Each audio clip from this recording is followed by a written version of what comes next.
Georgia, Georgia.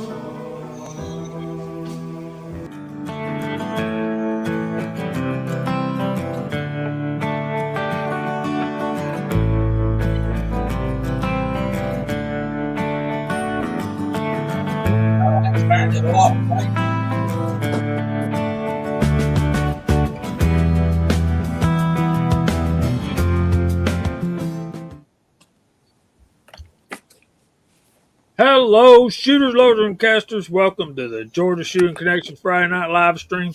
Happy New Year! We hope everybody had a good week. Let's get it started saying hey to everybody on the panel and in the side chat. Well, we got 153 comments while I was gone. You guys are busy. How's your week been, CW? It's been a rough week. Recovering from that coof was not easy. It was a rough one. I started feeling better Thursday and feel really good today. Actually went out to dinner tonight, so it was pretty good. Didn't get a whole lot done. Just did a whole lot of nothing. Watching videos and TV and sleeping. How about you there, Hillbilly? How was your week? Oh, man, pretty good, pretty good. I been under the weather a little bit the last week or so. I think that seltzer probably did it. I don't know. But but still just having a good time. Thank you so much for having me. I appreciate you all. And anyway, looking forward to an awesome show tonight. Very excited. Great side chat out there. And so, Gene, what you been up to, buddy? Oh, well, not too much. Hey, nice to see you all tonight. Hello, side chat out there. Man, great to have you all with us. My week has been busy at work. I did get a couple videos done. They are in editing queue, so I'll be getting those out here shortly. And I'm going to start a little reloading series this next week, too. Going to try reloading some aluminum. So we're going to see how that goes. I got plenty of it to play with. That's it for me. What about you, Walter? Well, but actually pretty good week for me. I got rid of that knee brace, so I'm walking on 2 feet again, and got some physical therapy staring me in the face to get that knee loosened up again after being in a mummy for 2 months. And I got back out to the range today, so that was good. But those two things were good. But what was great was this. After years of intense research, we finally have come up with a good use for White Claw hard seltzer. And I did a video this weekend on using that stuff to wet tumble brass, and it worked really good. I was surprised. So it was kind of a tongue-in-cheek video, but it turned out to actually work. Not that I would go buy that stuff because it's too expensive, but that was a fun one. So I'm doing good. I had a good week. How about you over there, Chris? Had a great day today. I finally got to the range. I got a bunch of filming done. I finally got to put some rounds through the new gun, and very impressed with that. And I need to go back and read the comments on the White Claw cleaning video, because that was pretty good stuff there. But yeah, I really appreciate the invite. Awesome to be here tonight. Been looking forward to it all day. And we're going to turn it over to the Gizzard. Hey, everybody. I'm kind of the new guy in town here, so thanks for inviting me in. I'm not a reloader or anything, but might be someday. So, been a pretty decent week all in all. Had a few personal things go on that I've had to deal with. It's kind of put a downer on my week, but overall, I'm above ground. So, any day you can stay above ground is a good day. So, thanks for having me. And let's go to Mark with a C here. Hello, everyone. Like Jamie said, Happy New Year. Hello to everybody out there in the side chat. Good to see y'all. Been looking forward to this all week, and it's been a good week. Even though it was back to work time, it was good to see the kids again, getting back into a routine. And didn't make any videos this week, but I've got some coming, at least some good ideas. I picked up a couple of new things this week. I was sitting at the airsoft field last week, a little bit bored, and I started looking around on eBay, and I've been wanting one. I got myself a Lee loader for 45 Colt, and I'm going to prove to everybody that thinks they might not be able to be a reloader that you can. And I also got one of my first hollow point molds. So I got a new 38-357 hollow point mold to maybe try out. If not tomorrow, maybe Sunday after we're done shoveling, because it looks like we got some good snow coming tomorrow afternoon. Yeah. And that's what's happening. The last good thing was this evening, Seth and I took a little trip for his birthday out to the airsoft shop, and he got a few things, and I got a new airsoft pistol. Looks like an old single action clone. So been a good Very week. cool. Looking forward to a great evening of chat. What's happening, Andy? You're muted. That's because my phone kept going off. Anyway, it was a good week. Busy at work as usual. My nighttime hours spent playing with the new Rossi a little bit in the basement, which you saw a video up this week of it. And I chose not to show it on camera, but I did some people call it a garage pop. Well, I live in the suburbs and houses are 20 feet apart from each other, so there's no way I could pull that off.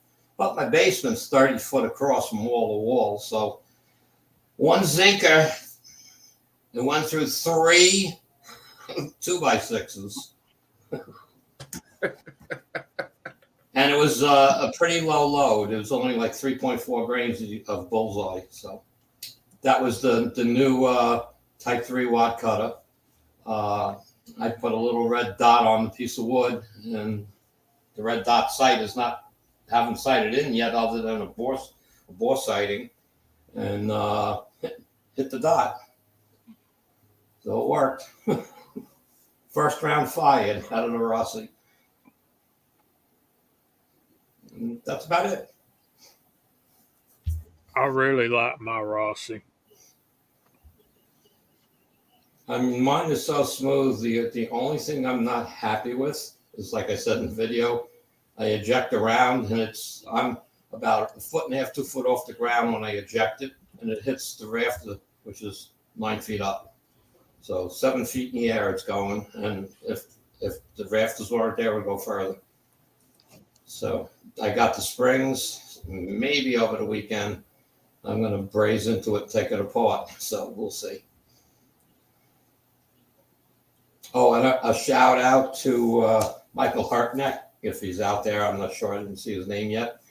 We spoke on the phone today. Thank you, CW. He's sending me out a box of zinc, and I'm going to return a bunch of zinc bullets back to him. He wants to play with them, so we'll see what happens. And I don't, who didn't talk yet? Hot Pot? Nope, got through everybody. Okay. Just Jamie.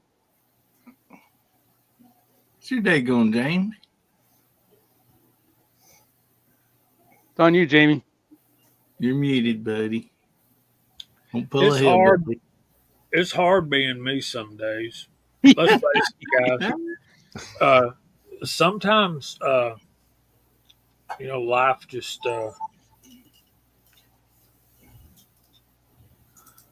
Tommy Boy wants to talk about that. Brandon's out there. He's the guy last night who said he wanted to know what it takes to get started reloading, and we'll get to that in a few minutes. And we'll talk about hollow point molds and how to use them too. And we might even talk about whatever pops up. But we've had some. Hey, Kyle, we've had some stuff going on around here.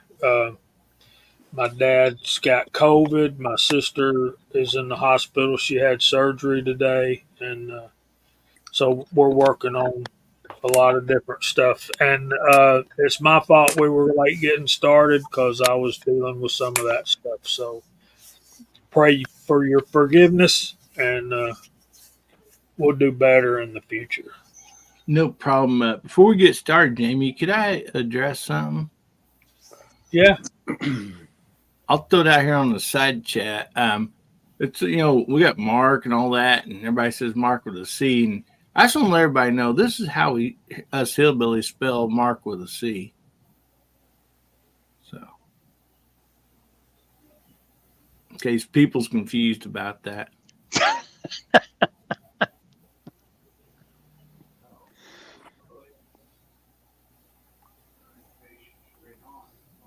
You know, I'm working on a video about putting scopes on, and I know I'm not supposed to do a whole lot, but while I was thinking about it, thank you, Rebel. I was thinking, I bet that dang Mike Hester boy up in North Carolina can put a scope on a rifle blindfolded. I bet he's put on quite a few in his day. And I'm sure he'll do a lot better job than the last one I had to fix for a friend of mine. That was a mess. There's Michael. And there's Hasbro. Today's Hillbilly's birthday and Misty, Miss Wayne's Right. birthday. That's Yeah, right. yeah. I forgot to send out a good morning and a happy birthday. Happy birthday, Hillbilly.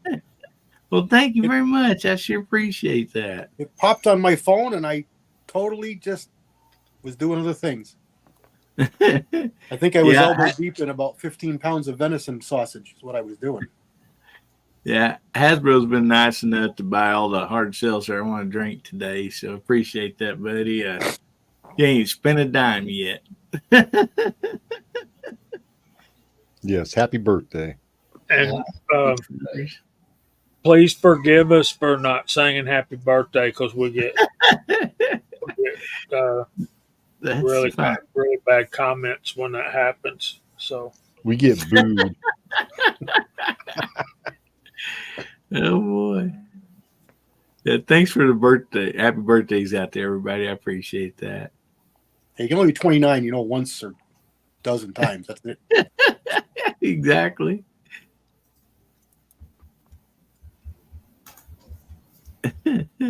Thank you, Tactical Fud. I appreciate that more than you'll ever know, buddy. For sure, Jamie.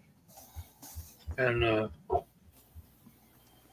there's Ozark. What's going on?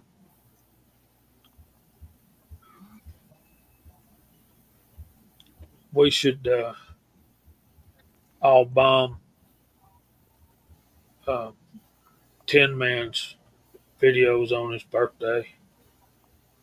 You got to let us know when it is, Marvin.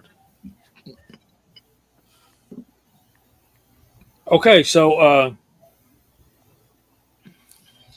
before we get too deep into stuff, yes or no answer. Have you taken down your Christmas decorations yet? CW. I didn't put any up. I don't have it in me this year. So that'd be a no. No. Didn't take it down because I didn't put it up. That's the only acceptable no. Right? Except for me, I hadn't took mine down yet. I got the stuff off the tree. I hadn't put the tree in the box yet.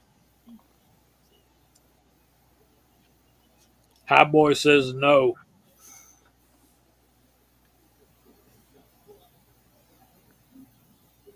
Yeah, for us, we got all of our Christmas stuff down, put back in the tubs and everything, except for we have one of the smaller Christmas trees that just sits on a tabletop.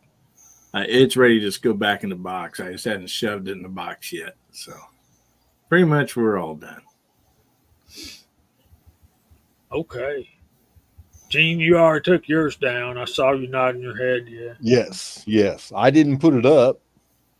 and I didn't take it down. But it has been done. And the little one, I had my videos. Day after Christmas, it went back. We got shoved back in the box it came out of.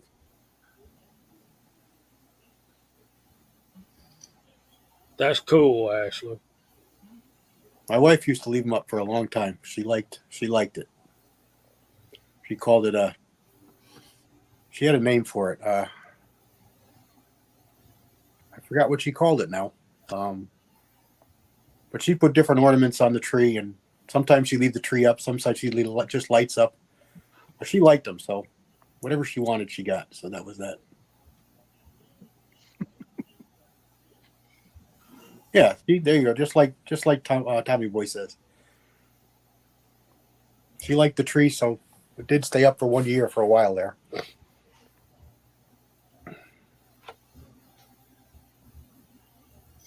They do, man. I heard that. I saw an article on that this week. I think it was from Buckmasters. So Daniel probably read the same one. If you are a fisherman and you have a dock or somewhere to fish, one great thing to do with those Christmas trees, the real ones, I don't know how they work on the fake ones, but you take the Christmas tree and we mostly just turn it upside down. It don't really matter, but go about 2 foot of good solid rope, tie some type of a small weight on there, small brick, anything, and then tie the rope on the other side and lower it down beside your dock, a good, 6-8 foot. Makes the best crappie fishing hole you'll ever have, and bass. It gives them good shelter. And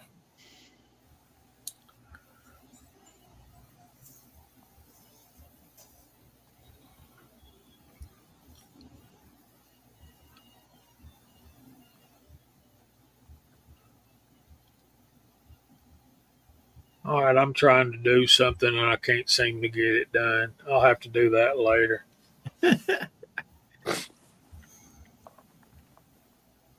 All right, where we at? Walter, did you take yours down yet? No, I usually get a small tree every year. Some years I would get a rosemary bush, shaped like a tree, and then plant it. But now I got more rosemary and I know what to do with. I got like a rosemary farm out the back here. And then this year I was laid up, and so I couldn't get out and go. We got local Christmas tree farms like everybody else does, and I usually go cut a little small one, like a 3-footer or something big enough for me. But I couldn't go do that this year, so my sister and brother-in-law sent me one from a company up in Washington, a real tree, just it was maybe 2 feet tall, all decorated and everything. All I had to do was put it in front of the fireplace and turn the lights on. It was actually pretty cool, but it's still up. And it's ready to come down. It's starting to shed like an old Labrador retriever in there now. I need to get it out of here.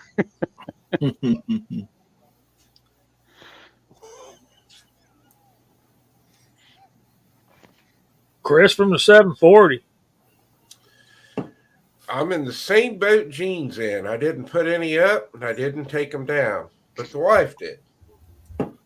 That's the wife's thing. She's the decorator, not me. Yeah, I was asked, you want to put the tree up? And I said, I don't care. I'm going to put it up. I said, good for you. She said, we need a new ornament for this year. I said, okay, go get one. Good thing you're an agreeable son of a gun. That's all I can say. For the most part, it's like, yeah, do what you want. She put lights up outside and decorations and stuff, and this wreath thing on the door. And I'm like, okay. It's one of the houses in my Christmas video I did, and the lights and those shorts.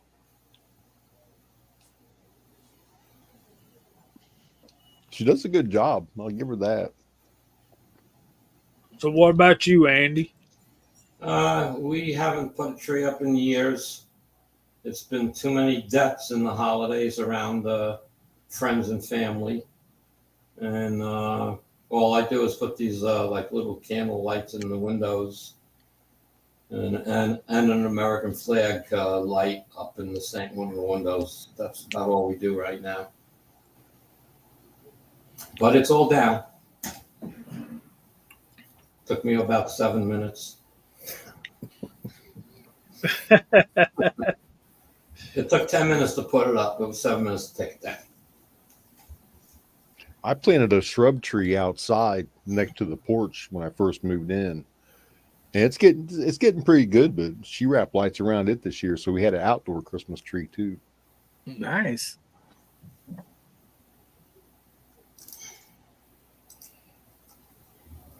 Guess it's my turn. None put up, none taken down. Just wasn't the year for it. A little bit of a rough one. Wife didn't really want to have it up, so we didn't put it up. I understand. That would be important, Hasbro.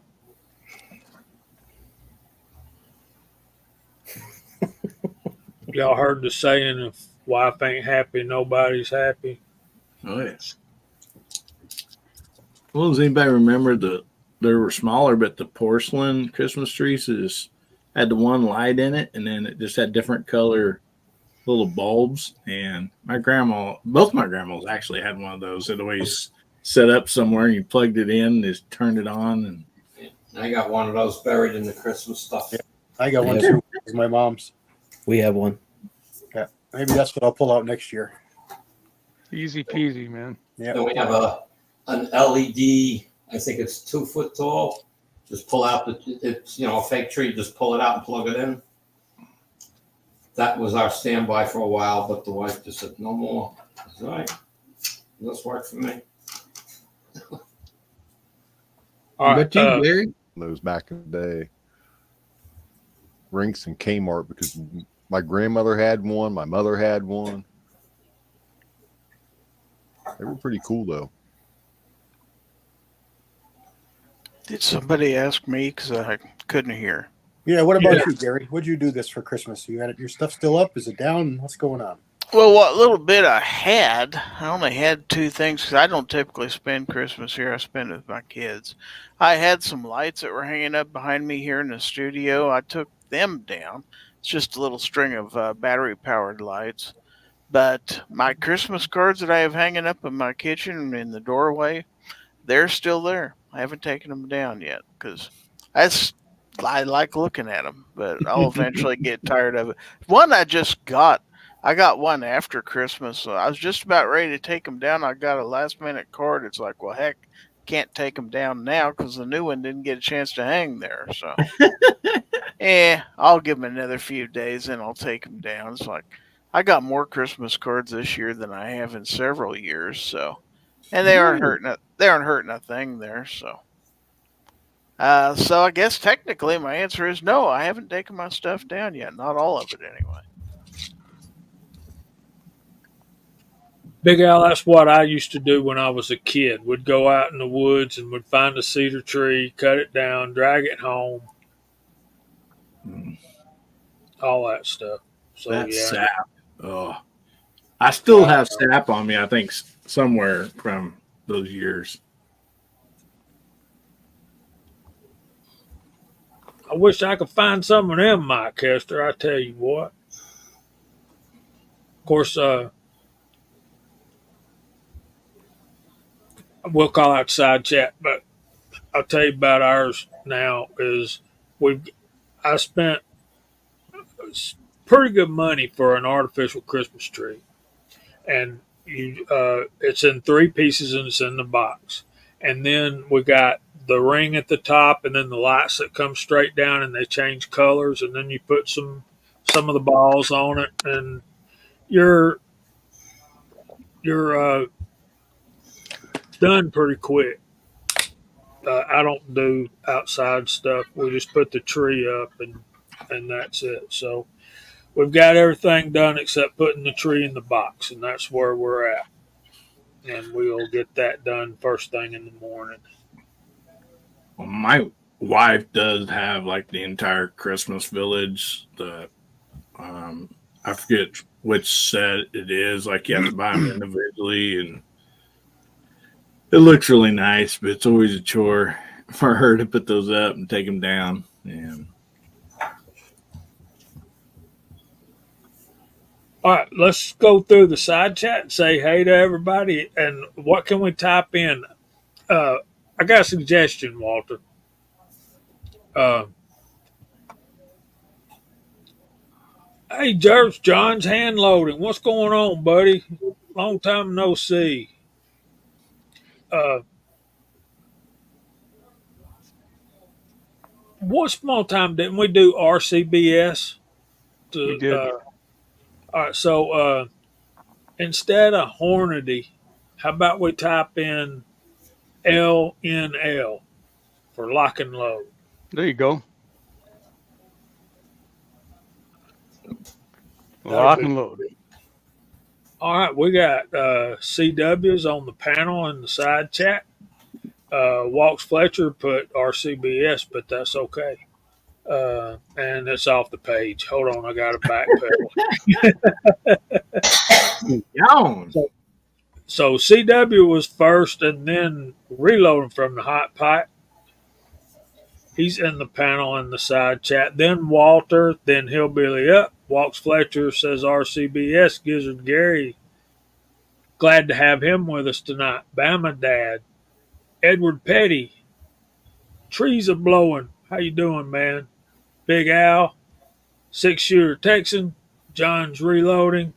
Ozark Spirit, Kyle, Paul Loud, GDW Outdoors, Bobby Barlow, Hasbro, Christian Grest, Mike Hester, the Rebel Tactical Fud, Michael Hurtnett, Duffer 426, Ashley A, Senior Master Sergeant Bulldog, James Pugh, Justin Grimm, Dwayne 7834, Tommy Boy, Dale Pogue, Brandon Switzer. Wonder if he's kin to Barry. Chris from the 740s on the panel and in the side chat. Andre D'Angelo, Tactical Fud, Fluffer 10mm, Jeep Guy, Walks Fletcher, Rich White, Michael Hurtnett, Andy 79 Z28, Pat in the bunker. What's going on, Pat? James Pollard, Armament Naxes, Tim S, Edward Petty, Michael Dunn, Pew Tang. What's going on, buddy? Lakeview Outdoors. Daniel God is my judge. Boomsticks Revenge. Timothy Burkett. Karky Kark. Michael Dunn. One guy. Tactical Rabbit 308. Hasbro. And I think that's all. Mike Hester says Reading.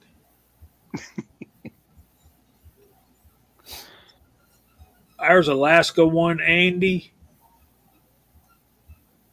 Gort, what's going on, buddy?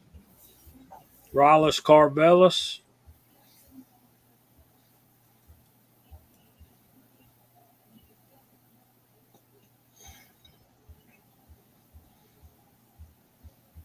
And I think I'm finally up to speed here. There we go.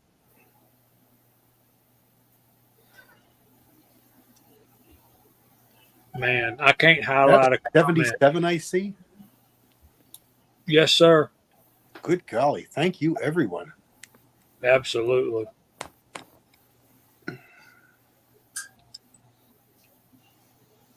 We're going to talk about that, John. Tonight's topic is what do we absolutely have to have? I'm thinking bare minimum. And there's Ms. Hotshot.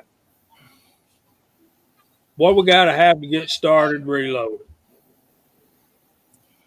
And how much is it going to cost us?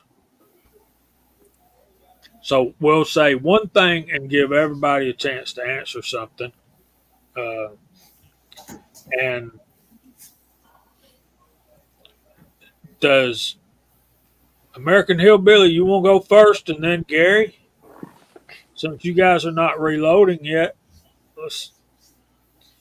what would be the first thing you would buy, Hillbilly? I would buy a subscription to Georgia Shooting Connection probably.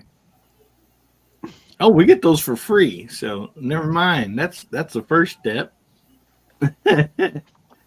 I would probably first thing I'd buy would be books and stuff. You know, knowledge. Knowledge is always king, I believe. So that would be the first thing. But kind of knowing a little bit of what being around you guys, my first purchases are probably going to be. I mean, if I see like good deals on primers and stuff, because I've heard you guys talking. Of course, I want to buy some primers or powders or whatever, just a few at a time. Whatever I can afford. But was probably going to be a brass cleaner and a deprimer. And then I figure I can at least get that part of it done. That's a whole lot of one thing. I guess it is, ain't it? Yeah. You did say first thing. I think you said first things. I'm sorry. I thought there's an S. Sorry about that. So your answer to the first thing would be knowledge, manuals, books. Yeah.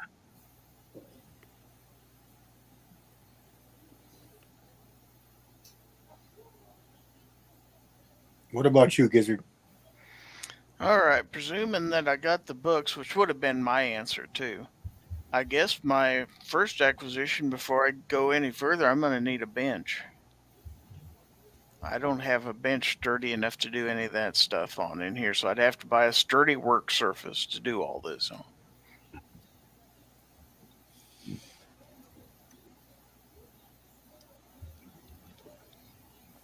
That's Good choices. true. But my first bench was 31 and a quarter inches by 20 inches deep. So it don't take a great big expensive bench to get started. But of course, as you go further and further, you won't. Look, man, I'll be honest, and Hasbro nailed it right there. Getting started is the first step of a expensive and exhaustive rabbit hole. That's a good recommendation there, Tommy boy. That's what I got you fellas for. Well, that's Yeah. the niche we try to fill. Having a mentor, that can be there live and in person with you to help you make some decisions. And then once you get your gear to get started is a really, really good thing. Watching on YouTube is one thing, but having somebody right there, I think is a real plus. It's something that you can't buy.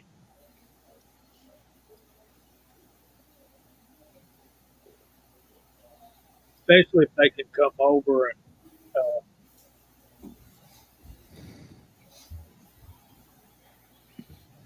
and watch you do the first Yeah. couple of rounds there, first couple of batches. If you get that stuck case out, got a proud primer and can't get it out of the shell holder. What do I do now?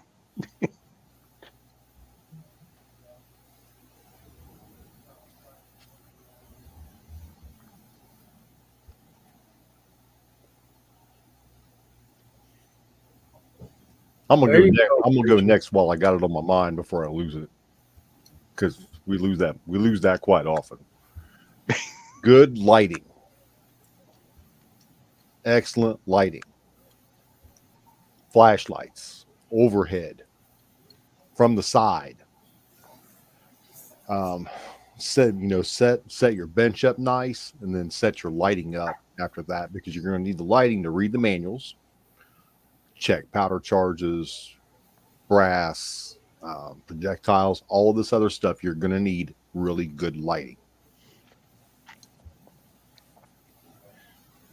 Agreed. And if you guys are noticing what we're talking about to get started, to really, at the very beginning is infrastructure. You can get home with $500 worth of tools and equipment. If you don't have a place to use it,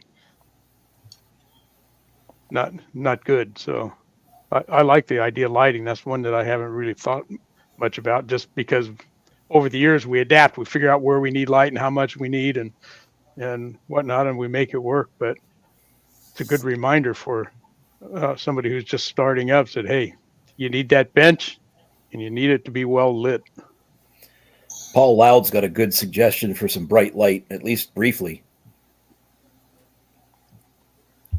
He says lots of candles, a good open flame. Yeah, that'll. What could go wrong? That and a 6-pack of hard seltzer, man. Let's go reload. Woo! You're living large there, Walter. I don't know if I can keep up with that. Oh boy. Brandon, if you can get lucky and or anybody that's thinking about getting into reloading, you don't have to spend a lot of money to get started, and you can spend at your own pace. And it's kind of like building an AR-15. You know, you can start buying this, that, and the other, and then when you got all your stuff, you get in there and you start.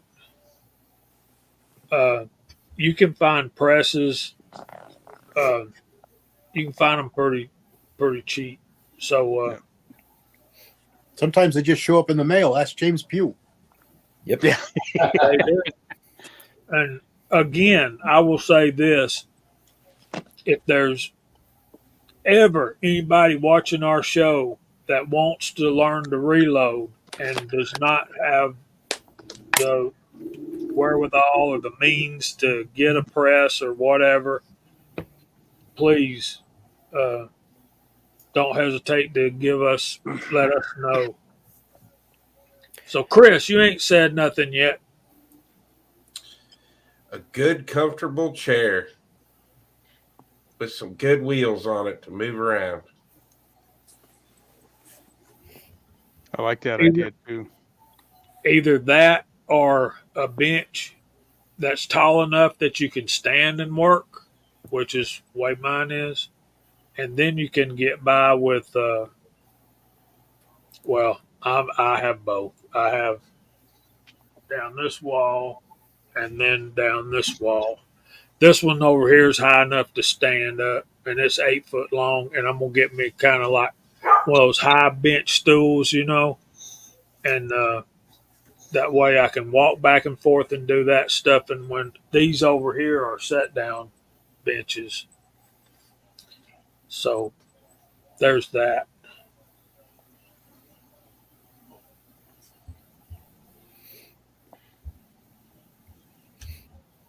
Yeah, if you'll let us know you need something, we can. All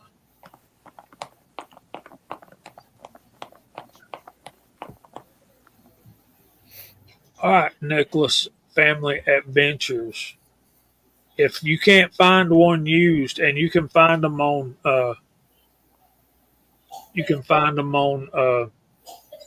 eBay. Thank you, dear. You can find them on eBay.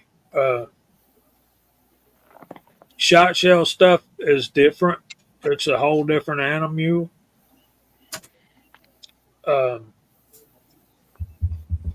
Some people tell you to start with a Lee Lodahl. They're about $65 new, doll hairs, beans, whatever. But if you got a little more, you can find a Mech 650 or 600 Junior. That'd be Step up. good. Andy, Yes. Well, Tell- you guys pretty much brought up everything, but I mean, my only suggestion is for your first time going into reloading, the first thing I would do is pick the caliber that you think you want to reload for out of what you shoot. A straight wall case is a lot easier to load than a bottleneck rifle case. So your learning is a little easier concept wise. I think that's an important factor. to decide what to load first. Don't go out there and buy. I got 5 different calibers I shoot. Don't go buy 5 sets of dies. Don't do it that way. Pick one of a straight wall case if possible, 9mm, 38, whatever, and that would be your first startup, because you don't need a crazy, ridiculous, super strong press to do it with. So you can buy a cheaper C press, one of the old Lee presses you can get, and you start with just one caliber. Learn everything you can about that caliber, powder loads, bullets, different types of bullets, things like that, because then it'll be applied to any future loading you might be doing. And if you can't afford a press, get a good hammer with a nice punch set so you can knock the primers out and then punch them back in. Don't do that. Don't do that. Okay. You mentioned standing. You mentioned standing at your bench, Jamie, Yeah. and then having a tall chair if you want to sit down at that bench. Tall stool. Well, I've got the tall stool and the bench I can stand at, but also on the ground I've got industrial mats for standing on. Because once you start reloading, man, you're gonna, if you're standing up, you're gonna be there for a minute. I mean, you tend to get lost in some time there. And I find it's really helpful to have those nice, thick, padded industrial mats. And in my reloading area, I've got 2 big ones, so it's pretty much all covered. So as soon as I step to my reloading room, it's like, shoo, shoo, shoo, shoo, shoo. You know what I mean? You can sneak in and out of there without anybody knowing where you are. Oh, yeah. Like she wouldn't know where you were. Well, she can't find me upstairs. I'm downstairs. All right, let's get real here for a minute. Who has not said, Walter, have you said anything? No, I made a couple comments. As far as getting started with stuff, I think we've pretty well got it covered. I will mention just one thing, and that was, I think it was either Gary or Hillbilly talked about books. And there's 2 that I recommend to start with. And everybody that you ask is going to say something probably different. And I like Modern Reloading by Richard Lee. It's in the 2nd edition. And I like this one for the first chapters that are in here. This thing's a little intimidating. That's a big old book. But the first part of this is about how to reload and reloading theory. And I think he does a pretty good job at that.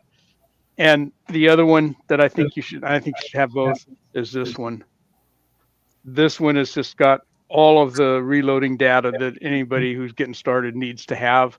And this one is not particularly brand specific. Even though Lyman makes lots of gear and stuff, they talk about their gear in the front part. But in the data section, they use all kinds of different bullets and powders and stuff. So that would be my addition to the book recommendation. I don't think we heard from Mark yet either. Go ahead, No, Mark. I didn't jump up, but I was going to say James Pugh and I both started out with that Lee hand press, and it wasn't a bad thing. I don't know if I would start with that again. I would definitely start with a single stage press. The turret that I finally got is really nice. But starting out with the single stage and getting used to doing each part, I think that's key. And what Andy had said about starting with a straight wall, something you're going to use a lot. I started with 38 and it was perfect. That's what I recommend. Mm-hmm.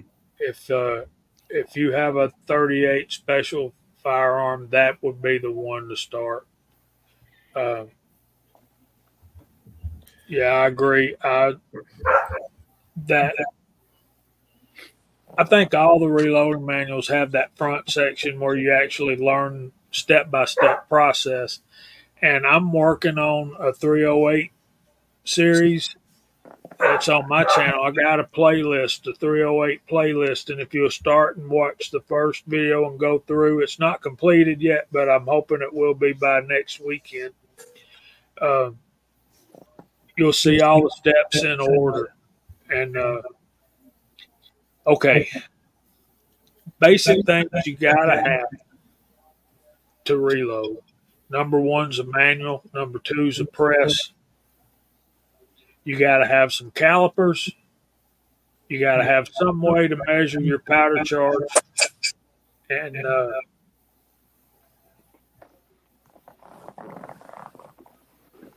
you gotta have a set of dies for whatever you're reloading. And I will say bottleneck.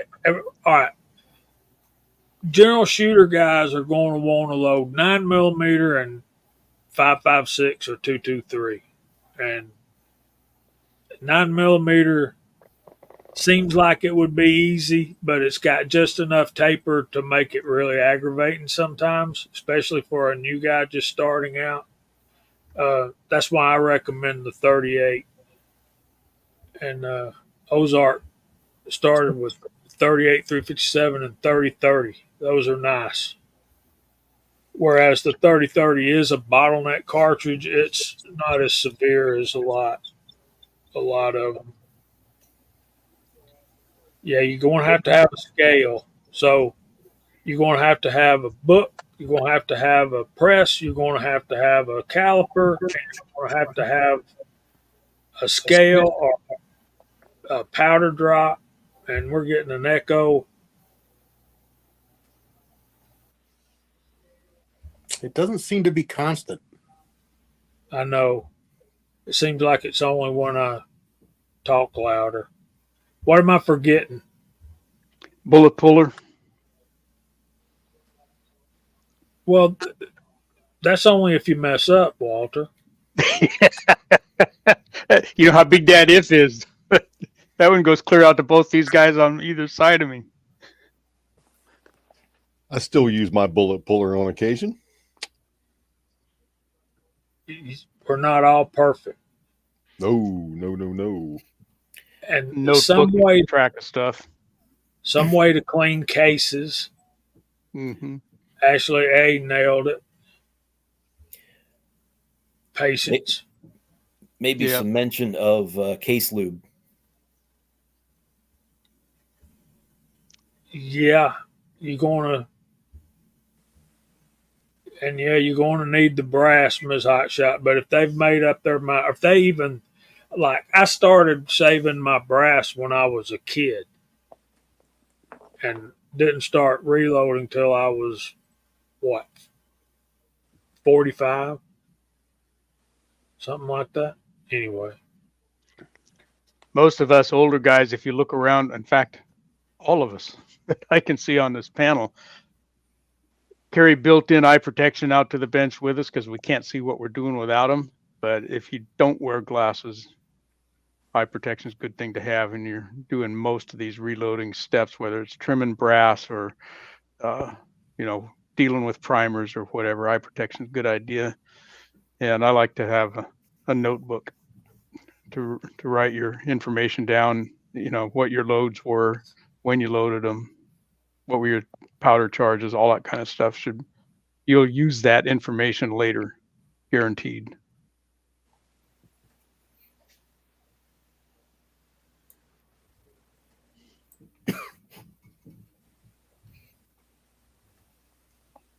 There's Insight Freedom. What's up, Scott? How you doing, buddy?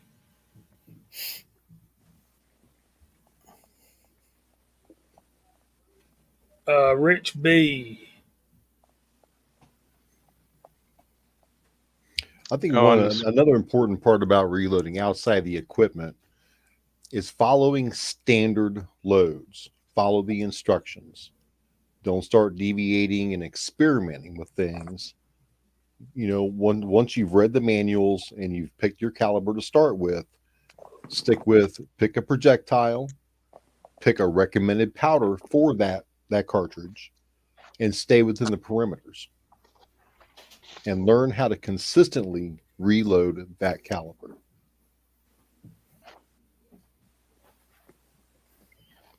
It's kind of like playing music. Master one instrument before you go on to the next one. Right. And what Gene's talking about, if you're a beginner and haven't really started yet, when he says follow the information and instructions, these manuals that we're talking about, there's just all of that stuff is all what we would sometimes call a recipe, which tells you, hey, here's what we found when we used this bullet from Hornady or whoever, with this kind of powder from Alliant or whoever, with this kind of a primer, and there's multiple choices of those, and at this overall length of the cartridge, we stuck that in our gun, and here's what happened. And they'll give you a range of different powder charges with that bullet, and a whole list of different powders you can try, and those are all going to be safe loads, providing you know how to read that table and know what the numbers mean and the difference between a maximum load and a minimum load. But yeah, follow the data at first, follow the instructions until you get really, really, really familiar with what it is you're looking at, because those numbers can be confusing. Yes, this is not a shelf delivered to your door from Amazon. Read the directions. Read the instructions over and over. Can I say something, fellers? With building high dollar racing engines and just fabricating stuff that I've done throughout my life, I never trust digital. I'll use digital as long as I can always back them up and check them with, something that's, either my calipers, anything, my torque wrenches, any of that stuff. Do you guys suggest any of that?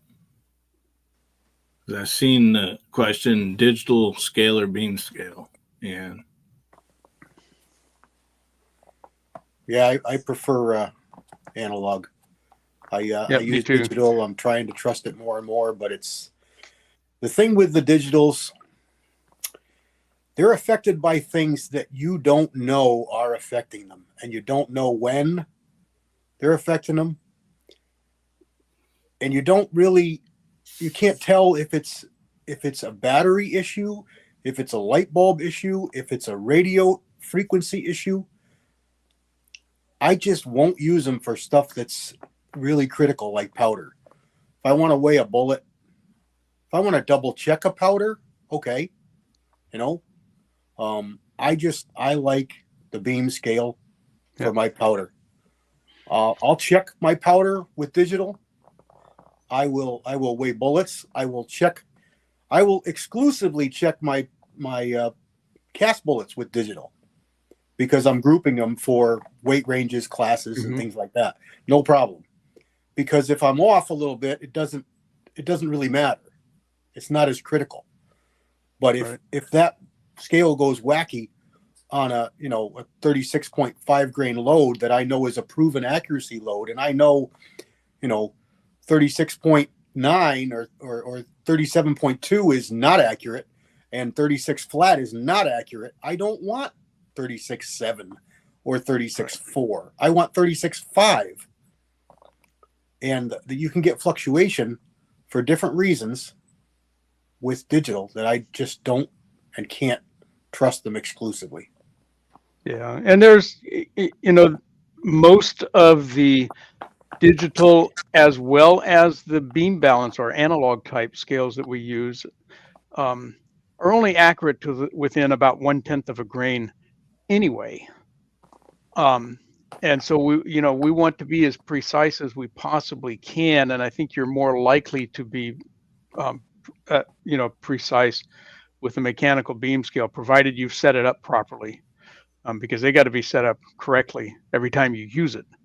And that's not that that's a hard thing to do. You just got to be sure that you check that and have some check weights and stuff. But what a lot of us do is you use your beam balance to check the measure that your powder dropper, like an RCBS Uniflow or the Lyman or the Redding BC powder droppers work, and or they're sometimes called powder throwers, and they work by volume, not by weight. And so you dial that powder measure up until you've checked it on your beam scale until it's delivering you the weight of powder that you want every time. And they can be very, very precise, those powder measures. You got to check them too. But then you're not dependent on anything electronic, and you have the speed of powder delivery that you can get with those mechanical powder droppers. You can go pretty fast on a tray full of cartridges. But there's also problems using beam scales. Oh, Yeah. that's sure. You have to take any amount of air circulation, humidity. I mean, there's some other factors that come into beam scales too. Yeah. And They can get dirty. It's also line of sight. Mm-hmm. To the We beam get parallax problems with reading them. Yeah. So now there's issues either way. Well, there's not issues so much as there's ways you use them. Anything used improperly is going to give you an improper result. Anything. You can't push a fork in your face if you don't get your face, your fork in your hole. So, there's anything you can do wrong. It's just how you set it up. Well, we have a habit of not hitting our lips and our teeth while we're eating with a fork. Well, yeah. That's the repetition. But there is, there can be problems with digital scales. There can be problems with analog scales. Sure. Neither one of them are perfect if you don't use them correctly. And what Gene said is correct. You want to read a beam balance at eye level because there's a pointer in a scale. And if your eye is down lower or up higher, you have a parallax issue. And you can think that it's dialed right in, and it's not. It can be off 1/10 of a grain there, and if the balance is already only 1/10 of a grain accuracy, now you might be 2/10 off. So you do got to set them up. Hey, if I may interject here, Mr. Gizzard Gary's got to go get ready for his show, which follows us every Friday night at 10 o'clock Eastern. The only time zone that matters. Alrighty. Well, thanks for having me, Jamie. Hey, man, I was glad to have you. Hope you can come back sometime. I know it's hard when you come on right after us. Yeah, and if I'd have got prepared a little bit earlier, perhaps I could have stayed a little longer, but I decided to take a nap instead, so I got to do some setting up for my show. So. Well, thanks for being here. Come back and see us when you can. Thanks for having me, guys. Hi, Gary. Hi, Gary. That's good people right there. Yes, sir. Yeah. All right.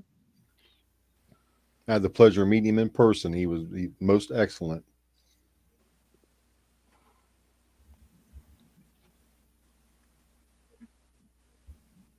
I don't have the RCBS Charge Master, but I've got Lyman Gen 6. And it's not, it's a 1/10 of a grain off from time to time. But, I have a Charge Master, and it's gaining my trust, but it's still a digital. And as soon as you say you trust it, something can occur. And it's not going to show you. That's just it. You're not going to know. It could read correctly and not produce correctly. It could read wacky. It's an electronic device. It's not infallible, but nothing really is. But I'll trust an analog because I know that I've checked it. I have check weights, which I use on both. I use a magnifying glass on my pointer. I know there's no wind because it's my room and it's closed. There's very little dust because it's on a shelf that's contained. They do sell covers with your scale, so you should be covering them. It's an instrument. So, if you do what you're supposed to and going with digital, that means changing your batteries regular, make sure contacts are clean, make sure you have a good electric source if it's plugged in the wall. And I use both styles. You can have fluctuations in your current in your house that you're not even going to know. All these things can have and play factors on electronics. That's my biggest reason. And to me, it's that important for that powder measure, for that powder throw, for that powder amount, which is the reason that I'm so critical of it. I mean, I weighed a lot of powder charges from factory ammo, and you'd be amazed if you pulled some factory ammo to see how it varies. It's scary sometimes. And it's just, I'll use my Charge Master. I'm like I say, I am gaining trust in it. It's been very, very, very stable as long as you start it, let it warm up, and stabilize it. It's been very, very good. I can't say I found a problem with it, but it's still electronic, and I'll still run it through my OHAS, and I'll know it's good.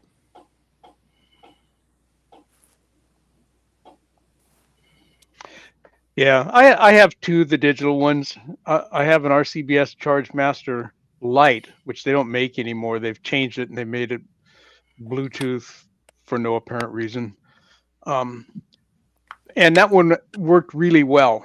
I was keeping track of the charges, and I threw 10,000 charges with it, a little bit more than that. And it gave me one charge that was off out of all of those. So it was very, very consistent. But it's slow for the kind of reloading that I'm doing, which is handgun and relatively small powder charges, somewhere between 3 and 20 grains, I'll say, okay, at the most. So then I got the Frankfurt Arsenal IntelliDropper, and it's worked really well for me. But it does tend to drift a little bit. You got to check it all the time, but it's way faster than the RCBS unit, and both of them are getting expensive. You can That's pay. one I tell you, I've been really, really pleased with the Charge Master with light charges.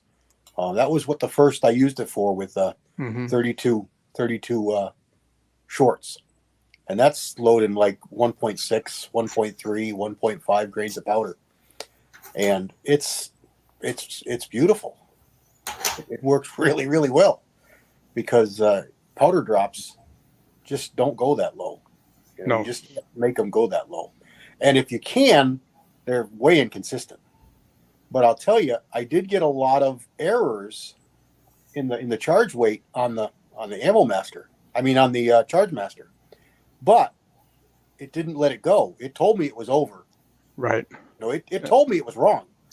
You just dumped it and went over. So I can't really call that a problem, and I don't call it a problem. I don't look at it as a negative. It's a very tiny little amount of powder. Right.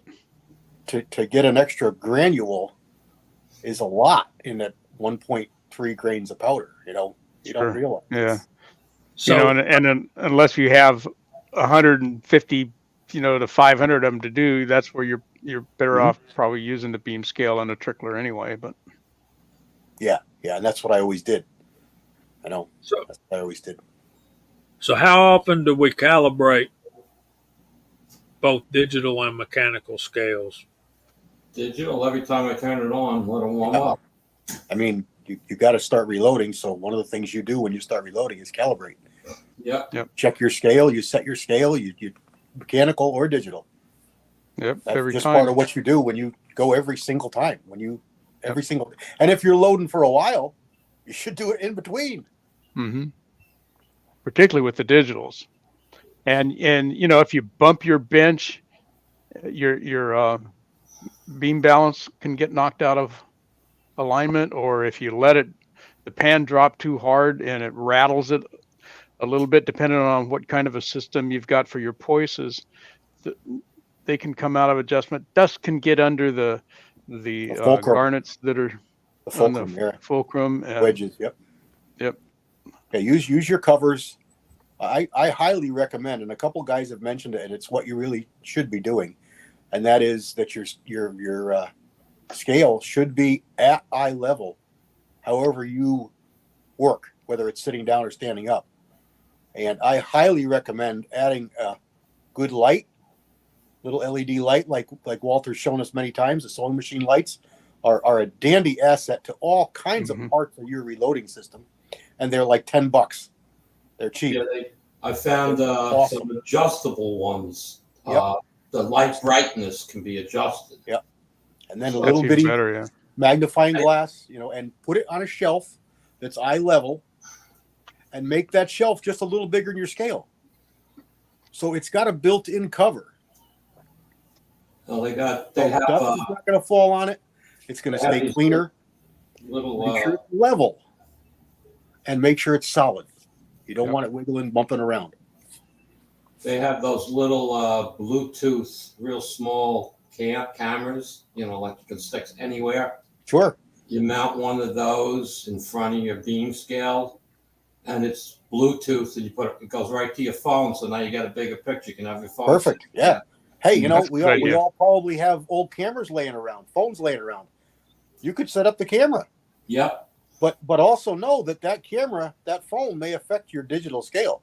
Yes. So there's another, you don't know what's going on. You get a text message, all of a sudden your scale's wacky. You don't know. You got the wrong kind of light bulb. You got the wrong kind of phone. You got a hard line. You remember we used to have to put those little dongles on our phone because they affected things? Well, that's what it's affecting. It could affect your digital Rich White. scale. Good idea, Rich White. Lock your reloading room, keep the cat off your stuff. Oh yeah, that's another big one. I don't have cats, and I'm not really a cat person, but I would definitely make sure cats stay out of your reloading room just because of your scales. You don't want them standing sitting on your reloading scales. He'll be pouring out the powder tray on the beam scale. Yep. Because it Yep. moves. It moved, and it dumps powder. Look at that! I could swat this across the room. When we were talking about what we were going to talk about tonight, and Jamie brought up the idea about what do you need to get into reloading, I was afraid we were going to get into a big long list of stuff. So I was kind of happy to hear that we talked a lot about the stuff you need to have in place before you go out and get your gear. You need to have your manuals done. You need to have a place to reload. You need to have a good mindset.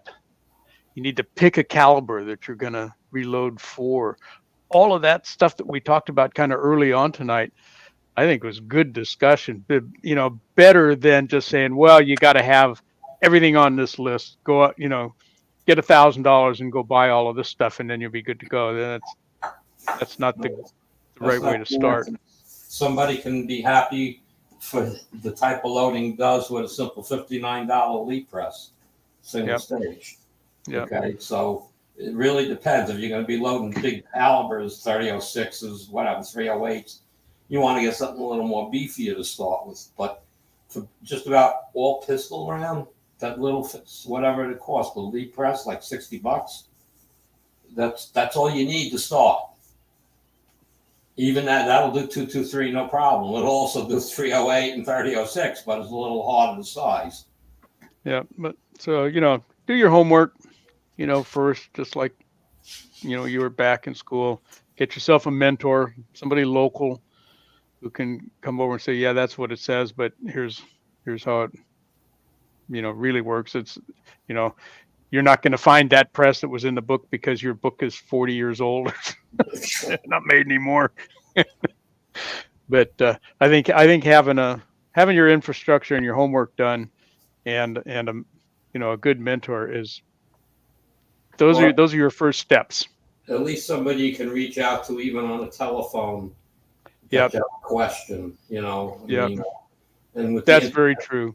And with the internet today, you could be on Facebook and go privately Facebook Live with somebody and help them too. So I mean, Sure. there's many ways to help Yeah. somebody.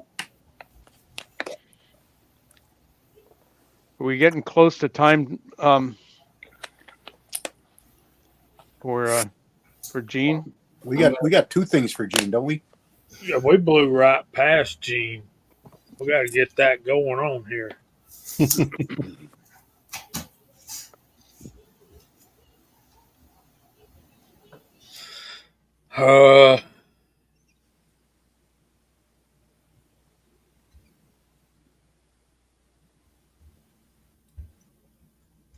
If I can remember what I'm doing here. Just don't push all the buttons at once. Yeah.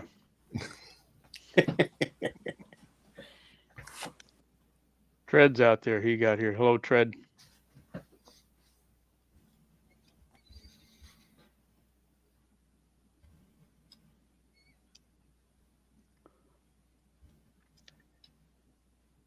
Good night, Senior Master Sergeant.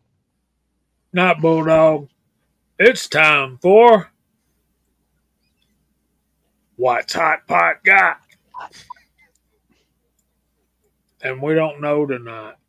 So there's that. I did not disclose it yet, did I? Nope. We didn't ask and you didn't tell.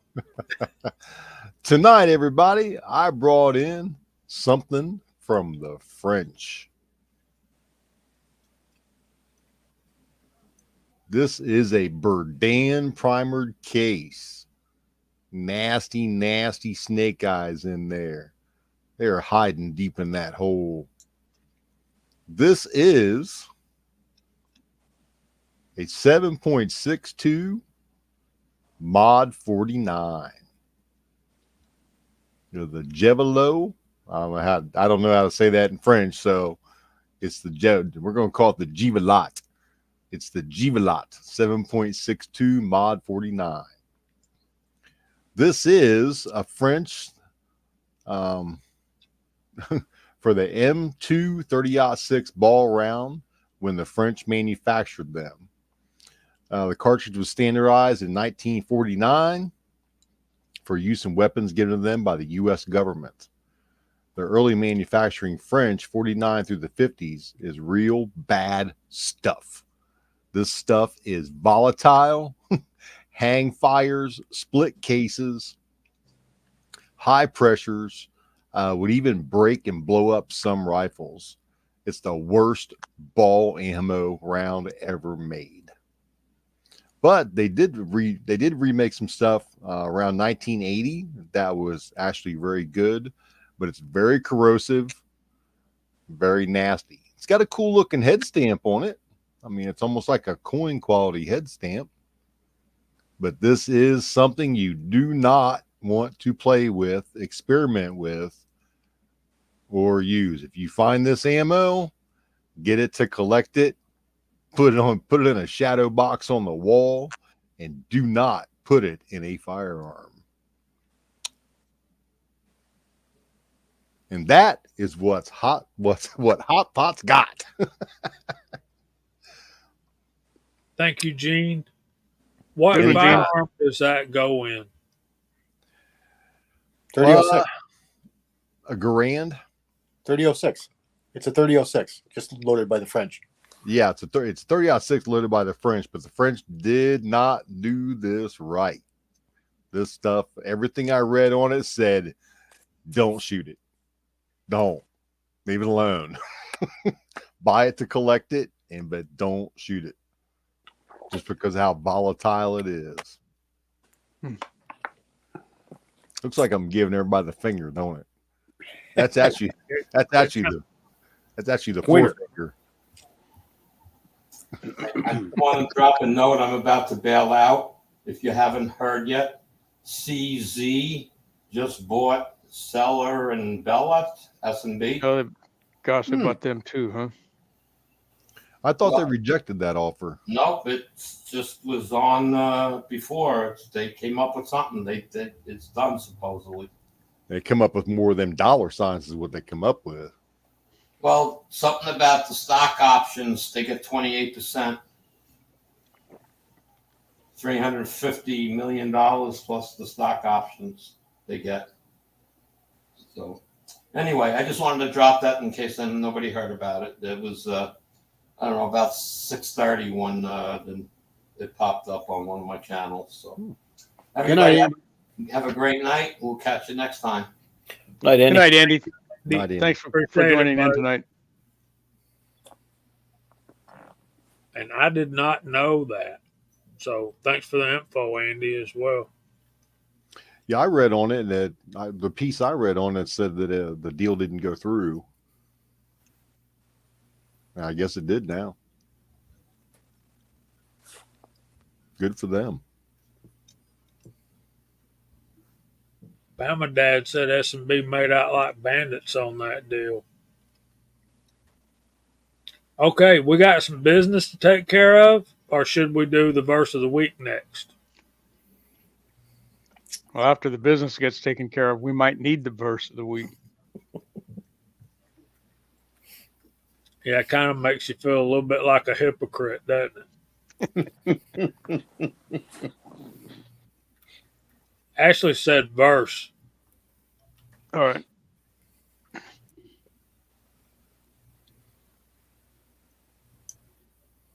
Okay, let's do the verse of the week.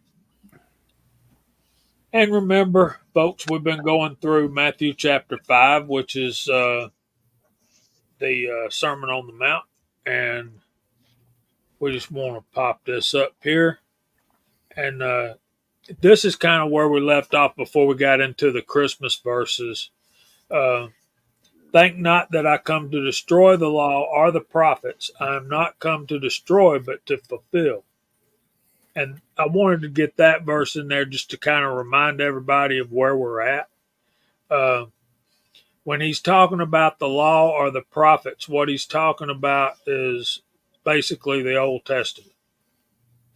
So the prophecies that are already established, he did not come to destroy it, he came to fulfill it.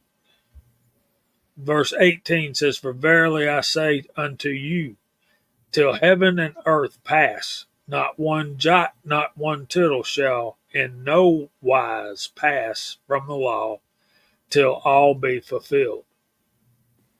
So what we're talking about is a jot or a tittle is punctuation in the original Hebrew manuscripts. And this is King James, so when he says, Verily I say unto you, that means I'm telling you the truth. And the way it's translated in the New King James is, For truly I say to you, I believe is how they put it. But not one little mark of the prophecies about Jesus will pass from the law till all is fulfilled. He came to fulfill the law, not to destroy the law, and that's where I'm at. I'm in a little bit of a funk right now with my Bible studies and stuff, and I'll just be honest with y'all. I'm a little bit put out with some of the stuff I see going on in the capital C Church Universal. I feel like as Christians, we don't treat people the way we should sometimes, and I think that starts at home.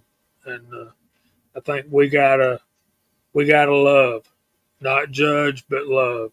And that's just what I feel like the Lord's been laying on my heart lately. Is it's not our job to judge. It's our job to love people and treat people well. And I know I fail at that sometimes. I don't treat everybody the way I should all the time, but I'm trying. And that's where I'm at. Any other comments? I think it's the same for everyone. I mean, it's natural to judge. We do it as just as natural as you breathe. You see somebody, you look at them from head to toe, and you make a judgment on who they are as a person, who they're going to be in your life, who they're going to be in the next 30 seconds of your conversation. It's just natural. But what we all have to work on is, like you said, you have to get by that, and that's natural to feel that way and natural to come to that conclusion. Just don't let it completely overshadow what you're going to do and how you're going to treat them and how things are going to progress from that point. You gotta look past the bindings on the book. You gotta get inside and see what's going on before you can make a life-changing decision like that, because it really could be. It is much too easy to judge the exterior. You're right, CW. It's much too easy to judge the exterior than it is to actually get to know the person as a human being. Yeah. Look at advertising today. That's what we do. You cars, women's lingerie, women's pictures, men's sneakers, gyms, Everything in our life is based on judgment. So it's easy to do, and it's preyed upon. Just try and not let it become all of that. Use it. You can use that and have it as a positive. Just don't let it be the only decision and way you choose things. Exactly. Being a good person of faith, you should never judge by just by appearance, by first appearance or impression. Let it soak in. Give it some time. God said his word will not return unto him void, but it will accomplish the purpose he sets for it. Very good word, Hasbro. So I think we were supposed to auction off a particular pair of slippers.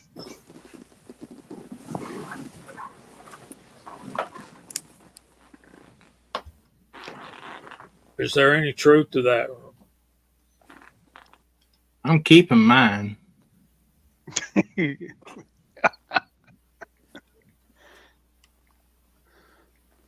That's And right. we all thank you for that. Mike, I think that human defense mechanism sometimes covers up an inferiority complex in our own self that we're probably not even aware of.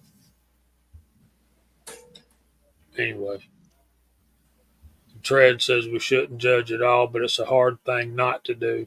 I think Right. one of the best ways I heard it, I listen to Dave Ramsey every day on the way home, and he says, the other day, I think it was yesterday, he said, I quit buying cars because of the way you look at my car. I buy cars now for me because I like them. I enjoy them. It's my money. I earned it, and I get to buy what I like, and I don't care what you think about it anymore. I'm like, Yep.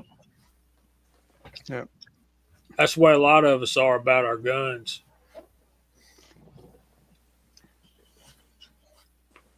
Gene, are we ready?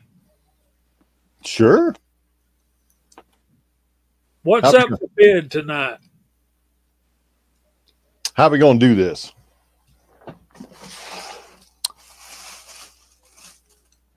Because we have up for bid a very nice pair of red stiletto heels Marinated. that I have drank champagne out of. We also have, as an extra, the cork that came out of the bottle. So that will go into the shoe. And Miss Hotshot, in tradition of things I've found in my past and now in my present, ye old sheet with a lip kiss and signed with lipstick.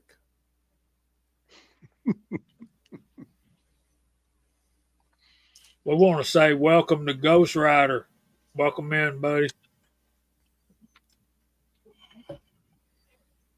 Oh, but Scott, he's such a bummer. Love you, man. No homo. Would anybody like to bid on these for charity? The funds are going to the final funds are going to Red Raider to help him out, since this was actually done on the benefit chat for him. Yeah, the proceeds are going to Red Raider. Yep. Tread. It's all for charity.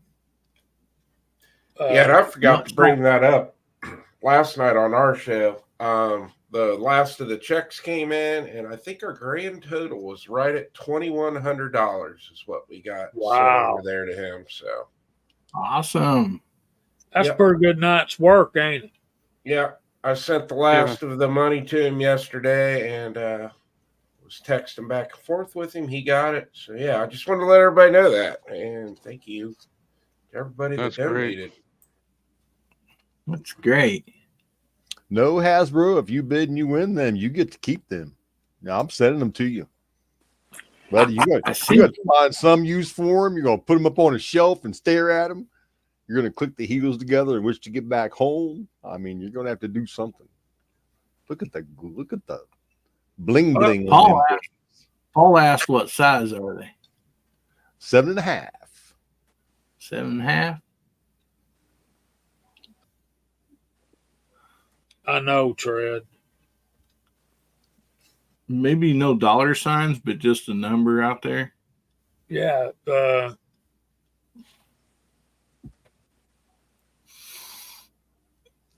I can't get my feet into those. I wear a 12. I wear a 12 and a half. I could get a couple toes in it.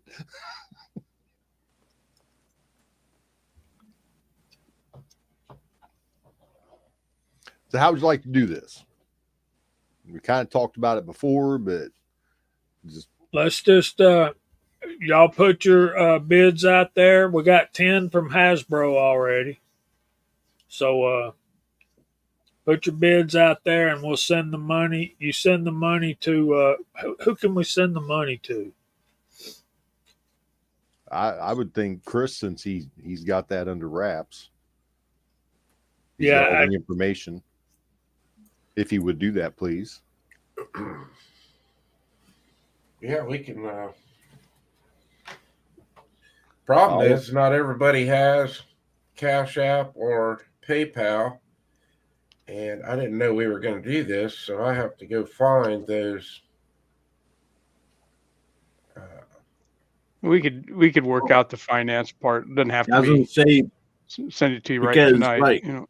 I might be able to send it directly to Red Rider or Red Raider Reloading. So, we'll worry about that, I think, afterwards, maybe.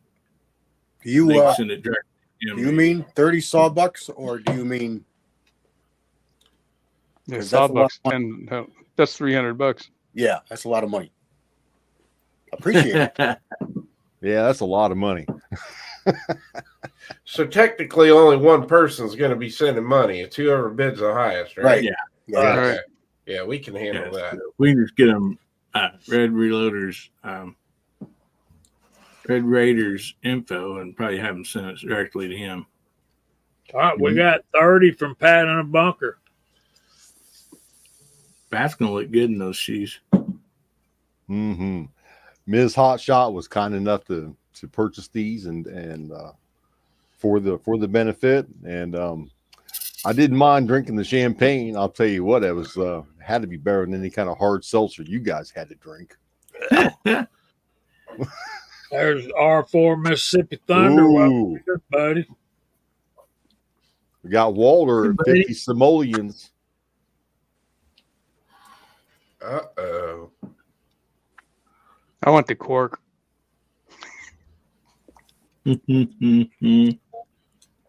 Oh, no, I don't want the cork.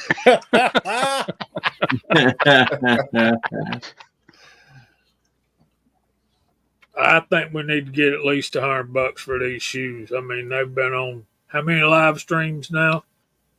Oh, Pat went up to 60. Oh, there's Pat in a bunker. Ooh, all right. You got the caps for those, Pat? Yeah, Michael said 55, but he's already under what top bid is. Armament and axes. Well, if you want to, I'm seeing a big number there. you can't say what about. You got to say this is what I'm bidding. It is for a great cause. A great cause. And you might have a lady in your life that can wear them for you. They were brand new, right? Yep, they were brand new.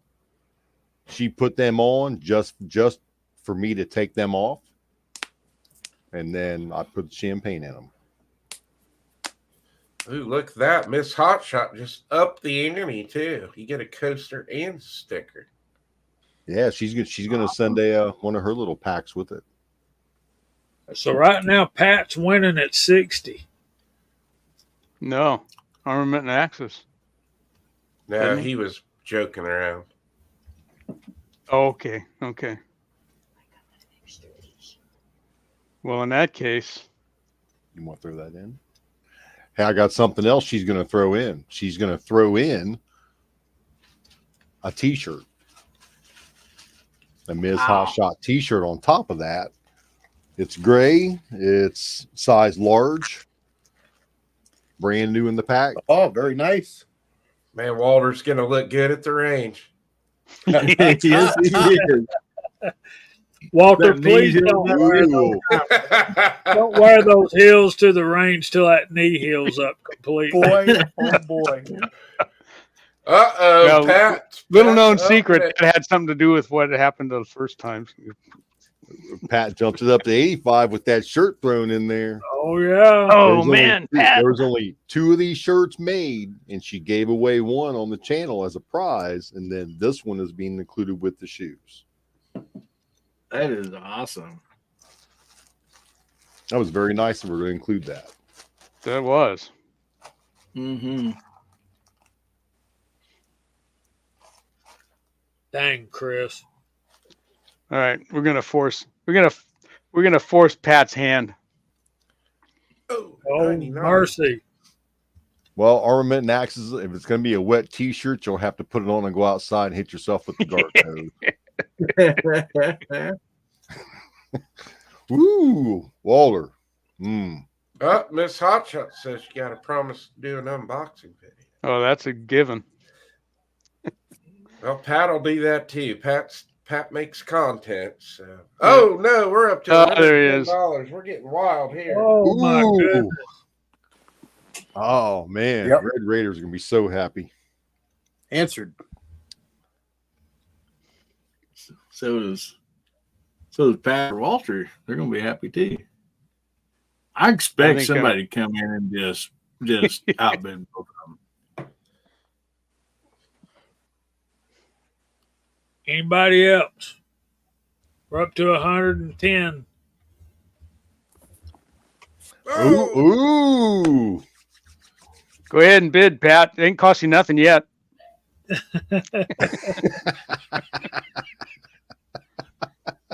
man, you guys could buy a used High Point at this rate. Buy a brand new one and the ammo. Yeah, but they won't be blingy ready. Stiletto Sparkly. Nope, they won't be. With no Yeah, history those- and no T-shirt. You know, Could use those to display a gun in a video. Oh, that'd be cool. there you go. Yeah. Yes, you could. Perfect angle. Put the barrel right down there. Yeah, man. I like the built-in handles. I've grabbed a few Yeah. of them in my day. I snapped one off once. Hey, we just did the verse of the week, Gene. I didn't say what I was doing. I said I snapped one off. I could have stepped in a grate. Well, that's true. Yep. Uh-oh. Pat's up to 120. I fold. Oh, Mm-mm. Well, there you go. See the bids go the way. Auction off Bubba's Speedo.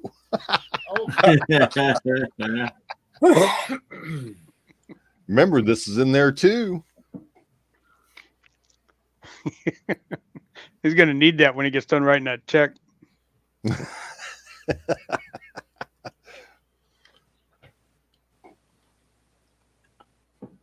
Yeah, I mean, the only reason I'm not interested is, man, I twist my ankle too dang much.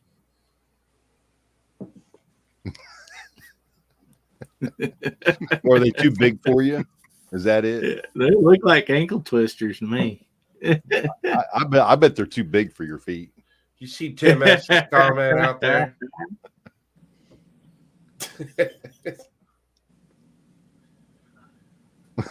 All right. Jimmy's 20, baby. Good. That's pretty cool. So we got Pat at 120. Any other bidders?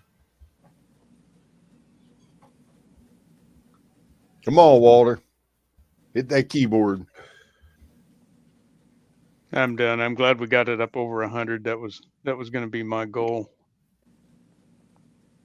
I was Pretty hoping for seltzer that. holder. For Red Raider, I was hoping for that. Yep. You could pop a can of seltzer into them. Just display your seltzer in a pair of red stilettos. I'm thinking it'd make even a good AR-15 display at that angle. You put the grip right there, and Yeah. Have that in all your videos behind you. See, he says, come on, people, this is for a good cause. It is. Pair of heels, cork, tissue paper, and a t-shirt. Oh, and a coaster and sticker. That T-shirt would maybe fit my arm. Well, I bet you could get 2 arms in it from the elbows Maybe. down. Here, Jamie, I got a countdown deal set for 3 minutes. I'll put us up to a quarter till the hour. You want me to share it? yeah.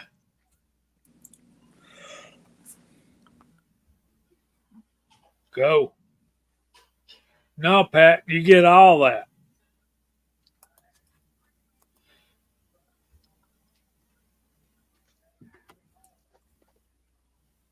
Yes, Pat, you get both shoes, a t-shirt, coaster, sticker, cork, and the tissue.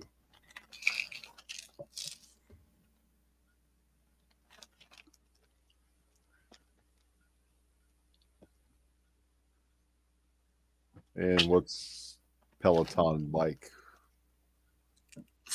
Oh my goodness.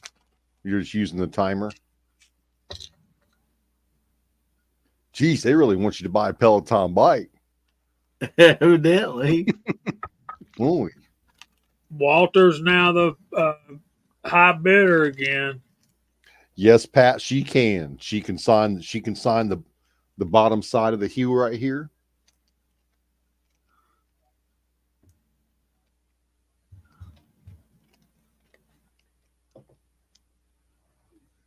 Oh, gee, dang, man.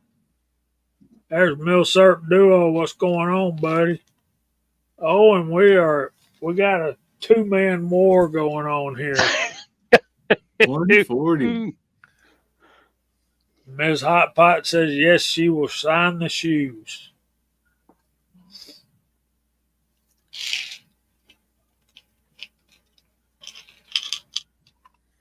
Hasbro. Now, these are not high point shoes. These are staccato shoes. Okay. Oh my goodness. These are above CZ pay grade. These are staccato.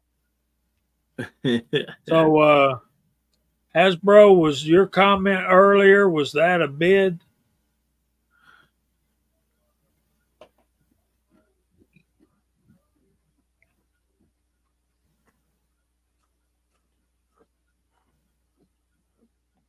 Is that a bid? We got Pat at 140 and we got 53 seconds to go.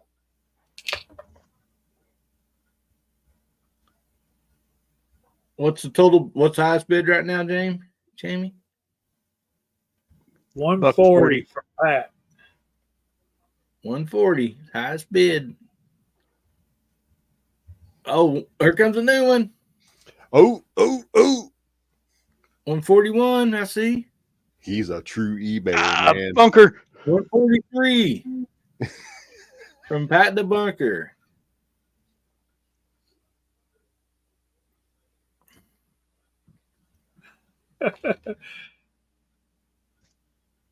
Ten, 9, 8, 7. 144. Walter. 146. Oh, He got me. Pat in the Bunker wins the shoes and all the goodies for $146. Wow, guys, That was fun. that was fun. Pat, if you will email me at reloadingfromthehotpot@gmail.com I will pass the address, name and address along to Ms. Hotshot. She will sign the bottom of both shoes. If you would like something specific on them, just include that in the email. The cork, the tissue, and the t-shirt, and the coaster, and the sticker. Thank That you was a lot very of fun. And Gene and Christine, thank you both for coming up with that. That was a great addition to the fundraiser. I had a blast Awesome. doing it. You know, I got no shame in my game, as you all know now, as a positive for sure. If you had any doubts, erase those. Yep. Yeah, it was fun. Thank you very much, Pat. That is awesome. Then I assume we can get Pat Red Raiders info to get that sent to him either Yeah, I mean, digitally or through the mail. he could send it if you give him the info. He could just send it to them direct. What about Yeah. that comment right there? Yep. Oh yeah, Yes. you betcha. Chris, That's we what it need was a about. ruling, everybody. What's that? We need a ruling. Yeah, it goes to Pat. Pat, you can. I don't care how we do this. You can PayPal me or Cash App me, and then I can send it directly to Red Raider. Or if you don't use that, you can mail me a check. Pat's got my email. It's however you want to do it, Pat. I've been sending money to Red Raider for the last couple weeks as it's been coming in. That's very good of you, Chris. We appreciate you doing this. Yes, we do. We Oh, we I have an absolute amazing community here. Oh yeah. I'm very proud to be a part of it, and I'll even swallow some pride for it too. Just don't swallow any hard seltzer. Yes, Pat, you can find the T-shirt too.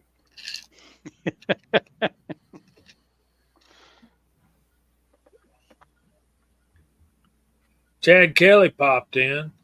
Yep. So we should probably start going through the room. It's about 10 till, and but we were 10 minutes getting late started too. So, but we got to clear the deck for Gary, Gizzard yeah. Gary.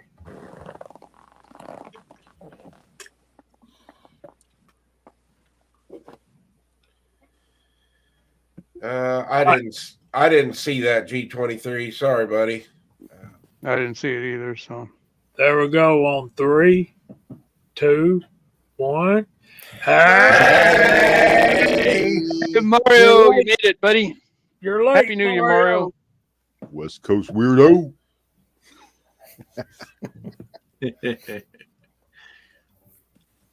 If Mock was here, he'd be saying that. So since he's not here, I just do it in honor of Mock. I got to call him tomorrow. I've been missing him. Did you see 6-shooter Texan out there just said Red Raider said that was awesome. He's at work. Very good. Good deal. You're most welcome, Red Raider. If you can hear this while you're at work, you got you, brother. Oh, okay. So Hasbro's just adding 20. I don't know what's going on there. He's adding 20, I guess. Yeah, he's I believe adding so. 20 and letting somebody else keep the stuff. Oh, okay. All right. Well, however you guys, like I said, you guys can email me and I can give you a PayPal or Cash App, however you want to do it. Pat's going to email me later, so we'll get it straightened out. You drive careful inside. Night, And Scott. Papa's place with the news of the day. About time. Oh, he's made his multi-millions off of it. He's good Oh, to yeah, go. yes. Yeah. He doesn't need it anymore. I think I seen Walks Fletcher throw that out way early in the chat, and He did. I was like, "Whoa, that is awesome." Maybe we might get back to business now, or get back to the Second Amendment and get out of business in the national. All right, this is getting political. So, and so, Well, let's just look for better days. Hopefully, we get better leadership, and hopefully things start turning back around. Or just support better organizations, because there's a lot of them out there that are a lot better than the NRA. I think what we need to be doing is supporting local gun That's rights. very good idea too. If you have like your county or your state has an organization, you might want to join that one. So let's start going through the room. Mark Thomas, you've been quiet down there, bud. Yeah, I'm here. What you got coming up? Well, I'd said earlier that got a couple of ideas, but before I do that, thanks for having me.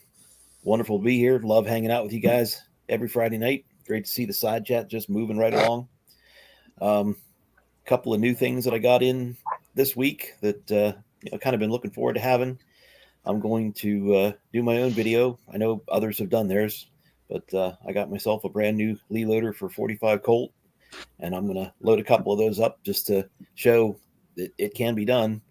And even if you don't use the data card that comes in it, or if the card happens to be missing, there's other ways to find it. And I've been doing a little bit of that searching myself.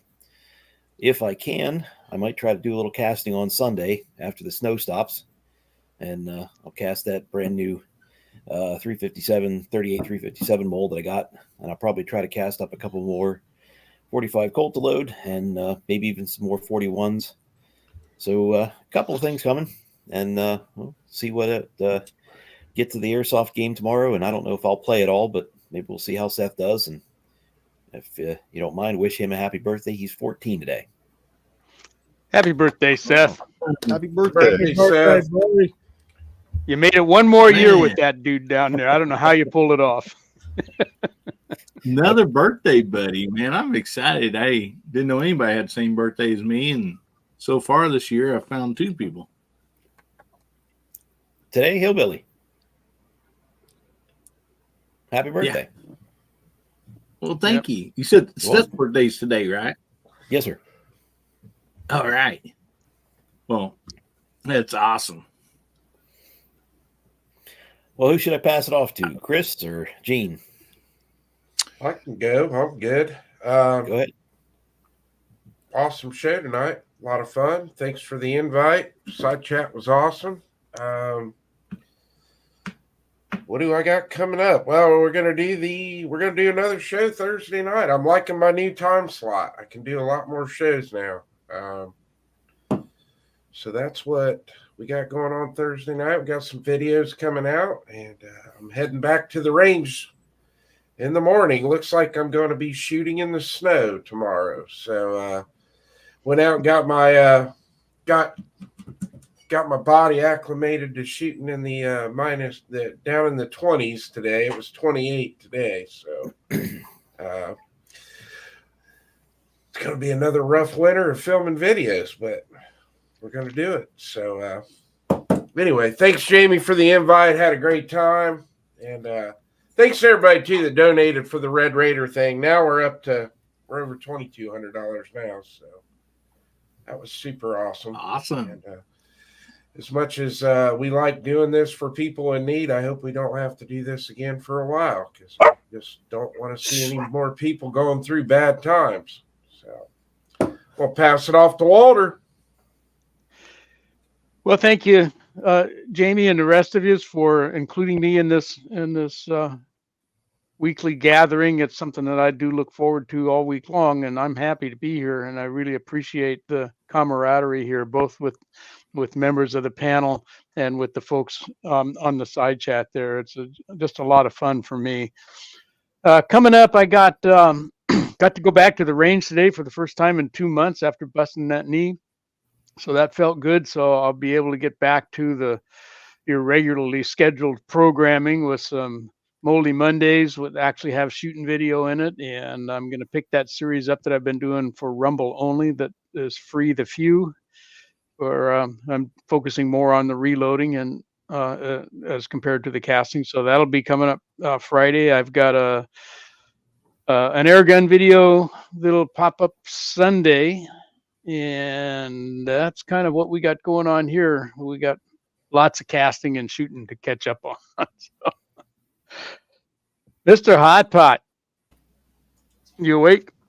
Oh yeah, I'm here. I want to thank everybody out there for contributing to Red Raider. It was absolutely fabulous. From my side of it, I had a blast. I had a blast doing what I did for it, and I'm more than happy to do it too. This is a great community. We had a really good chat tonight. Side chat was rocking as always. Man, we're hitting some really good numbers out there. That is for sure. So we must be doing something right. But I want to wish everybody a blessed weekend. Stay safe. Tell the ones you love that you love them. Give someone strange a hug. Surprise them. Just make them wonder what you're up to. That's all I got. Thanks, Gene. How about it, Hillbilly? You got something coming up? You bet. But first of all, I'm really excited to watch that video of Christmas tomorrow, him being all dressed up like Ralphie's little brother in the Christmas story. That's going to be fun and exciting. Oh, man. Thank you so much for having me, guys. I really appreciate and love you all. Just always a fun Friday night. We do have Guns, Beer, and Therapy coming up tomorrow night, 9 o'clock Central, 10 o'clock Eastern. And you're not going to miss that. Moondog's going to be on, and he has an awesome giveaway for tomorrow night. And I think there might be another one, too, besides mine. So you're not going to miss that. Just thank you all so much. Thanks for all the happy birthdays out there and stuff.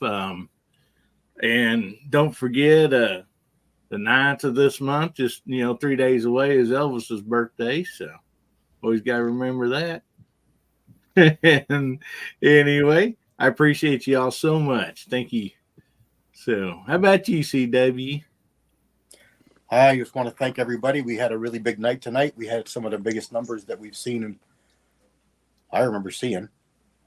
Pretty good chat, really good time, really good drive